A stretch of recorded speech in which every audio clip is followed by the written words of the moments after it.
Hey everybody, welcome back to the channel. Today we are looking at everything we know about the next Xbox.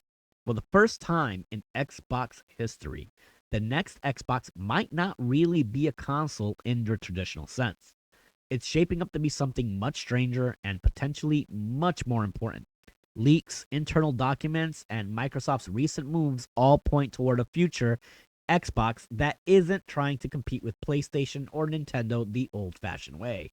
Instead, it looks like Xbox is trying to erase the line between consoles and PC entirely, something that Valve seems to have been stepping into lately. A Windows based console, custom AMD silicon, built in AI hardware, full access to Steam, Epic, and the entire Xbox library is rumored, and possibly the end of the Xbox multiplayer paywall.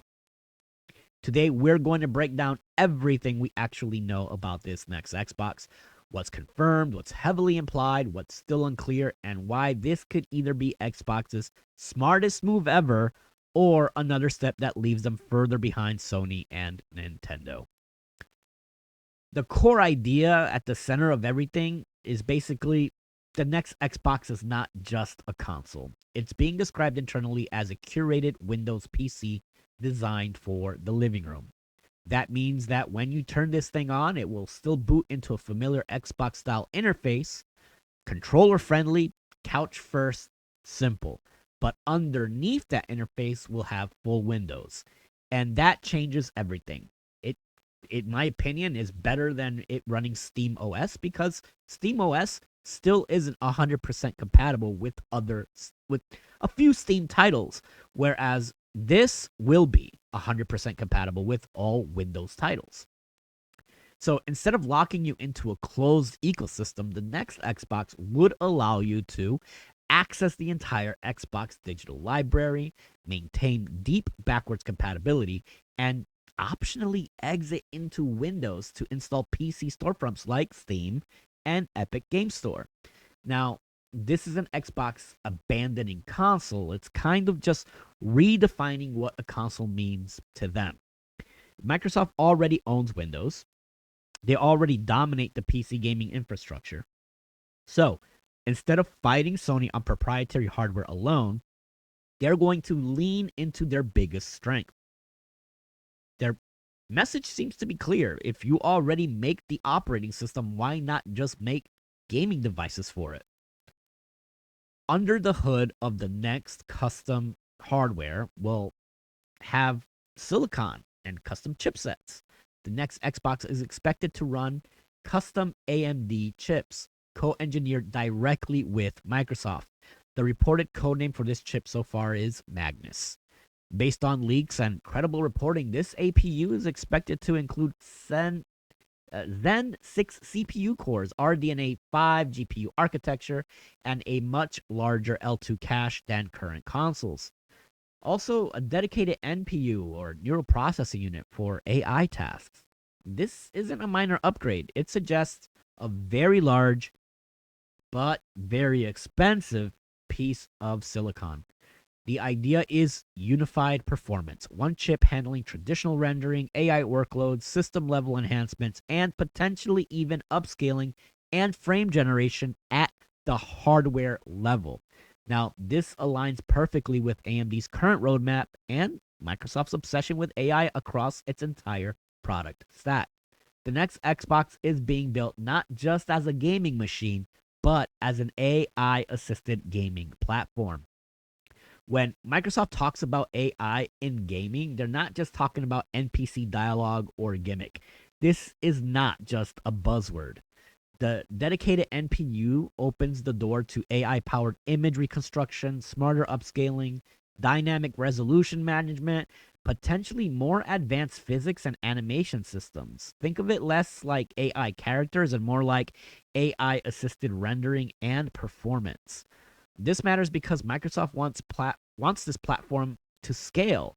They want it to be a console, a PC, handheld, cloud. They can move this across the board. Remember, everything is an Xbox, so they're probably going to go with that strategy.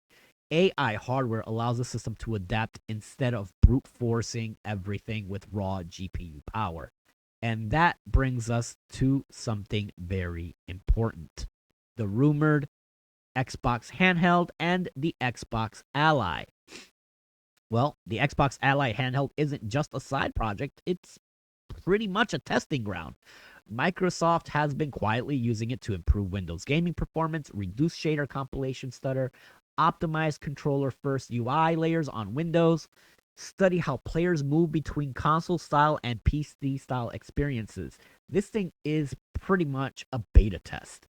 If the Ally works, the next Xbox benefits. If it fails, Microsoft will learn before launching $1 billion console. This thing is just something that Microsoft is going to do.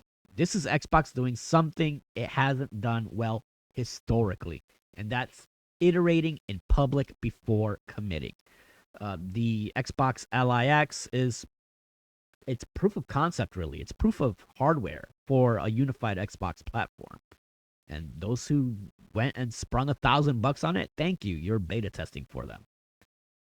The big change might be that there may be no multiplayer paywall. One of the most interesting rumors, of course, would be that they would end their Xbox Live paid multiplayer on Xbox.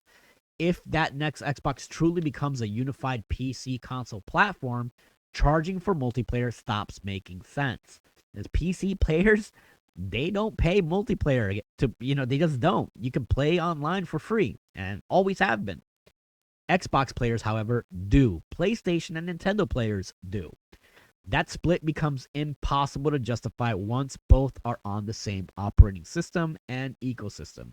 Removing Xbox Live Gold would instantly make Xbox more attractive, remove a major point of frustration, and align Xbox with PC gaming norms.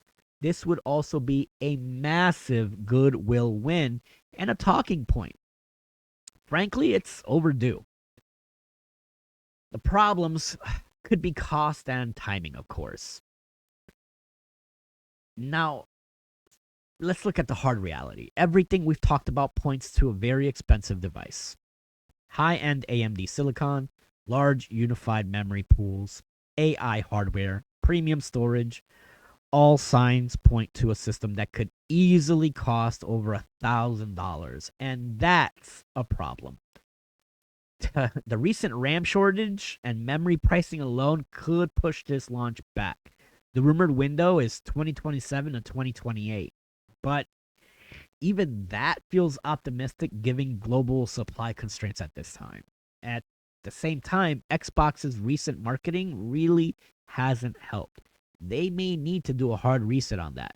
Saying everything is an Xbox while stepping away from hardware, that's tough messaging.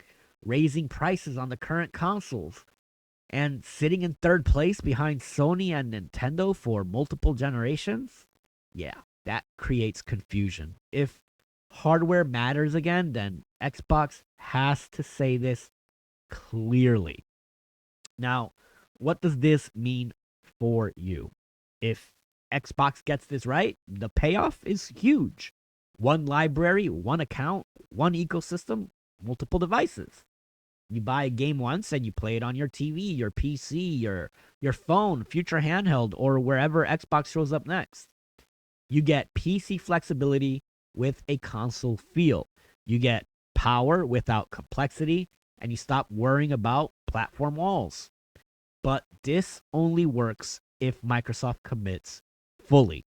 Clear messaging, competitive pricing, and actual reasons to choose Xbox hardware again. The next Xbox isn't just a console launch. It's a bet on what gaming platforms even look like in the next decade. And for the first time in a long time, Xbox might actually have a chance to be playing to its strengths. As always, I want to thank you guys for joining me here at Star Flag Media Gaming. Hit that like, share, subscribe, and we will catch you in the next video.